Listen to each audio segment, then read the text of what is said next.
Welcome to our top 5. Top 5 building energy. Whoop! So top 5 of building energy, good place to start is in your brain.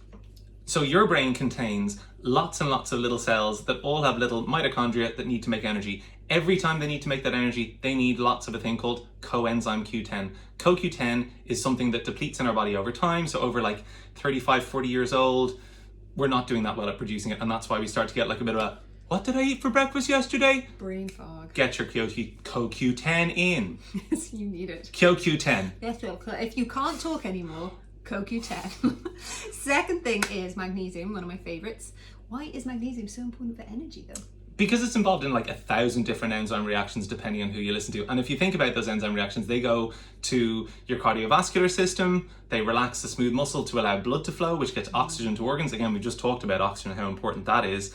Your little heart's pumping away all day long. And if we think about everything we want in our body to be soft, to allow blood to flow, aging and death is hardness. Magnesium is kind of softening all those processes. You think about like getting energy, building energy process, replicating cells, softening tissue, magnesium's your boy. But not all magnesium is made equal, and there's so many magnesiums. Which magnesium do you take? What a great question. So there are some, exactly, not all magnesiums are equal to others. So magnesium bisglycinate, magnesium taurate, magnesium malate, those are our big guys. Magnesium citrate as a close second best.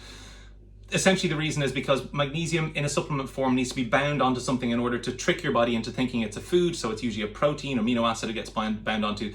And the strength of that bond is what decides how easily it gets across the gut wall. And then the size of the molecule is what decides where it goes inside your body. Bisglycinate I love because when they cleave apart, the magnesium and the glycine go to do their different jobs. Glycine works as an inhibitory neurotransmitter, helping you to calm your brain down at night, getting you better rest, getting you better energy for the next day. Super. Okay, fasting, one of your favorite things. It is my favorite thing. Not eating is my favorite thing. That's why I'm so skinny. No, it's not. I'm fasting. Actually, since I've been fasting, I've never been heavier. Strange to think, looking at me, but there you go. The first time I crept over 12 stone was when I'd been fasting, intermittent fasting for about 6 years. It builds growth hormone. It starts cellular autophagy. It regulates your insulin levels, so blood sugars regulate. All of these things that lead towards better energy, more consistent energy. And that's one of the things that unfortunately a Mars bar in the morning for breakfast isn't going to get you. That like spikes and troughs in your energy level, in your blood sugar that lead to energy like irregularities throughout your day, poor sleep, etc.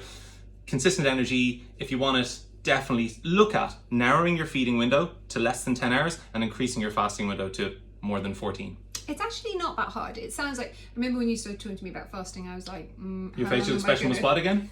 Like, I was like, I like food a lot. How is that going to work for me? But actually, like, especially if you have kids, if you eat with your kids at like 6:30 in the evening, like you're just eating again at 8 in the morning. It's just like normal. So long as you don't snack at night. And that's obviously the hardest thing for me, for people like me who like to snack.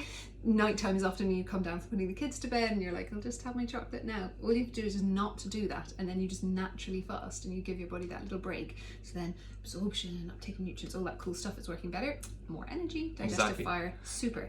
Second last thing, I'm going to say nitrates. For that heart, so nitrates that you get in beetroot, that you get in celery, that you get in radishes, magic food for your heart, because nitrates are what contribute to your body when it senses hypoxia, so it senses like a low oxygen, it starts to or tries to create nitric oxide. Nitric oxide expands the blood vessels, allows a larger space for more blood to get through, more oxygen flow, etc.